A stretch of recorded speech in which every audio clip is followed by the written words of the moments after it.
नमस्कार, मैं महेश वर्मा और आप देख रहे हैं डेमोक्रेटिक भारत। आज हम बात करेंगे राजस्थान में बढ़ते दलित अत्याचार, उत्पीड़न और लगातार उन पर हो रहे हमलों के बारे में। 2 अप्रैल 2018 के बाद ऐसा लगा कि राजस्थान में जो सरकार बनेगी वो दलितों की हितैषी बनेगी, क्योंकि वही सबसे ज़्यादा पीड़ा झेल रहे थे वसुंधरा सरकार में। और उन्होंने जो गहलोत सरकार को वोट दिया वो उस आधार पर दिया था कि दलितों की कोई रहनुमा सरकार होगी, और बड़े स्तर पर गहलोत सरकार या कांग्रेस सरकार को वोट किया। लेकिन पिछले 3.5 साल के आंकड़ों को देखें तो लगातार दलित समाज पर हमले हो रहे हैं। अभी हाल ही में आपने देखा कि 15 मार्च को पाली के बाली और बावरा गांव में जहां जितेंद्र पाल मेघवाल को मूछ रखने पर और रॉयल और ड्रेसिंग पर्सनैलिटी रखने होने पर राजपुरोहित समाज के जो जातिवादी मानसिकता वाले लोगों ने चाकुओं से गोद दिया, और उसके बाद में पूरे समाज में, दलित समाज में एक आक्रोश पैदा हुआ कि आखिर ये हमले लगातार क्यों हो रहे हैं, सरकार क्यों कार्रवाई नहीं कर रही है। जब वहाँ के समाज ने पूरी जिम्मेदारी सरकार और वहाँ के प्रशासन पर डाली, और वहाँ के जो स्थानीय विधायक हैं उसने भी उनके तमाम वीडियो और ऑडियो भी वायरल हो रहे हैं कि किस तरह से वो अब एक समझाइश की बात कह रहे हैं। लेकिन सवाल यह है कि आखिर राजस्थान में जो दलितों पर हमले हैं उसको कैसे रोका जा सकता है। अभी आपने देखा कि 3 दिन पहले धौलपुर के बसेड़ी में जहां दलित महिला को उसके पति के सामने और उसकी बेटी के सामने बंदूक की नोक पर उसका गैंगरेप किया जाता है, लेकिन ये इतना कुछ हो जाने के बावजूद भी राजस्थान की सरकार उस पर एक बड़ी कार्रवाई नहीं कर पा रही है, या स्थानीय जो पुलिस प्रशासन है, स्थानीय जो अधिकारी हैं, या वहाँ के जो विधायक हैं, वो खुद अनुसूचित जाति आयोग के इस समय वर्तमान में चेयरमैन है, अध्यक्ष हैं। वो चाहे तो फरमान निकालकर, आदेश निकालकर स्थानीय पुलिस अधिकारी को कार्रवाई तुरंत करना, और जो दलित महिला के साथ जो गैंगरेप हुआ है उसमें एक बड़ी कार्रवाई की नज़ीर बन सकते हैं। लेकिन ऐसी अभी तक कोई जानकारी सामने नहीं आई है कि आखिर क्यों जो जाति के नाम पर और सामंती जो सोच के नाम पर लगातार जो दलितों पर हमले कर रहे हैं उसके पीछे क्या मानसिकता है। उस मानसिकता के बारे में हम बात करेंगे। वहीं अलवर में 2 दिन पहले जहाँ धुलंडी के दिन एक जाट समाज के युवक ने एक बुजुर्ग दलित बुजुर्ग पर कार चढ़ा दी, सिर्फ इतना ही कहने पर कि ये रास्ते में आप धीरे से कार निकलिए। लेकिन उस जो जाट समाज का जो व्यक्ति या युवक है, हम पूरे समाज को इंगित नहीं कर रहे, जो पर्टिकुलर जो अपराधी है, जिसने जो अपराध किया है, उसने कार से कुचल कर उस कन्हैयालाल जाटव को कुचल दिया और उसकी मौत हो गई। ये बड़े सवाल राजस्थान में लगातार उठ रहे हैं। मैंने जब खुद एक आर्टिकल लिखा तो लिखा कि 2 अप्रैल की क्या उस आंदोलन की पुनरावृत्ति तो नहीं हो रही? क्या आने वाले जो समय में, अगले साल जो राजस्थान में चुनाव होने वाले हैं, क्या ये तमाम जो सिनेरियो, तमाम जो घटनाएं हैं उसको देखकर तो नहीं हो रही? ये सारे सवाल राजस्थान में उठ रहे हैं, और राजस्थान के साथ साथ पूरे भारत में उठ रहे हैं। जितेंद्र पाल मेघवाल को जिस तरह से मारा गया, वो सवाल है कि क्या दलित अच्छे कपड़े नहीं पहन सकता, अच्छे ड्रेस नहीं, अच्छे गाड़ी में नहीं चल सकता? अगर उसकी मूछ है तो मूछ रख सकता है।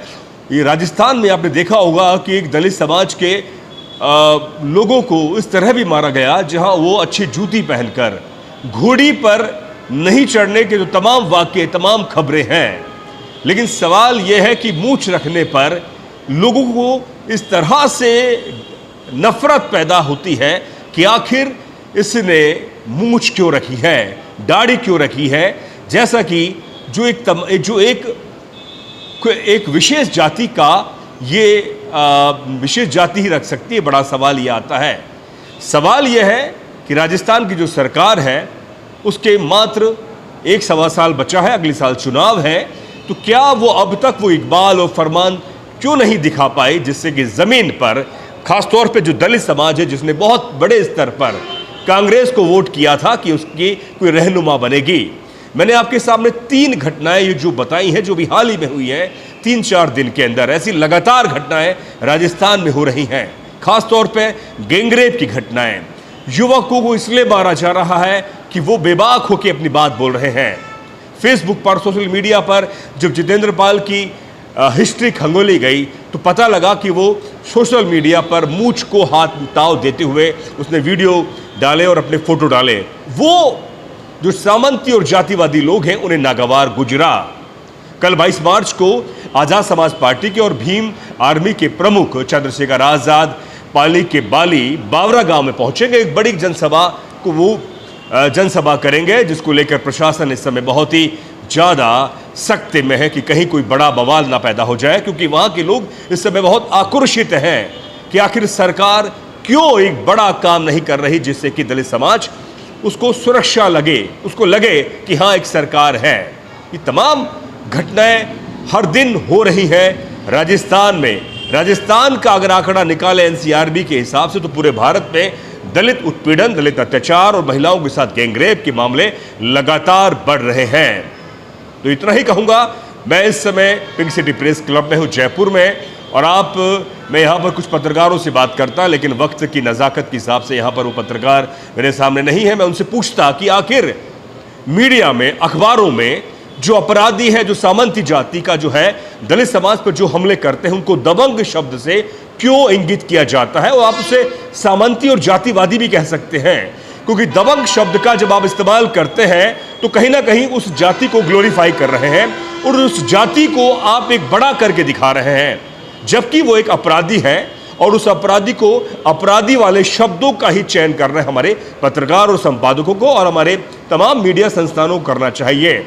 लेकिन कहीं ना कहीं जो मीडिया संस्थान के जो मालिक हैं या बड़े स्तर पर जो पत्रकार हैं, उनके अंदर भी एक धारणा है दलित समाज को लेकर, क्योंकि मुद्दा यहां पर समाज की समानता को लेकर है। कैसे समाज के अंदर समानता आएगी ये तो वक्त बताएगा, लेकिन हाल की स्थिति बहुत ही गमगीन और बहुत ही, इससे कह सकते हैं कि दलित समाज में एक सवाल उठ रहा है कि ये हमले कब तक होंगे और कब दलित समाज एक बढ़ चढ़कर इन हमलों का सामना करके एक डटकर मुकाबला करेगा। ये आने वाला वक्त बताएगा।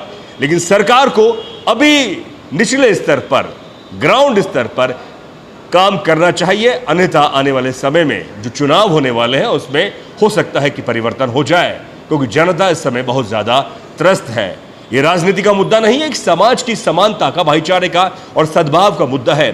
किसी भी समाज के लोग खराब नहीं होते, उसमें कुछ फीसदी लोग पूरे समाज के माहौल को खराब करते हैं। तो डेमोक्रेटिक भारत के माध्यम से मैं यही कहना चाहूंगा कि सरकार बड़े स्तर पर अपने कार्रवाई का इकबाल दिखाए और स्थानीय पुलिस अधिकारी, प्रशासन, जो थाना है, एसपी है, जो वहां के जो नेता है, उनको लगे कि जो हर जनता, हर समाज उसको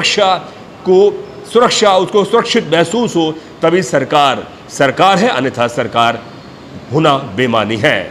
आप देखते रहे डेमोक्रेटिक भारत और ज्यादा से ज्यादा इस वीडियो को शेयर करें, लाइक करें, और आपको ये वीडियो अच्छा लगा तो प्लीज कमेंट्स जरूर करें। और कल मैं आपको बता रहा हूं कि कल 22 मार्च को आजाद समाज पार्टी के जो प्रमुख है पाली के बाली तहसील के बावरा गांव में पहुंच रहे हैं, और क्या वाकया होता है, किस तरह की सभा होती है और किस तरह के वो सवाल उठाते हैं और किस तरह की वो बेबाकी दिखाते हैं, उस पर भी हम आपको बिल्कुल दिखाते रहेंगे। दीजिए इजाजत, शुक्रिया।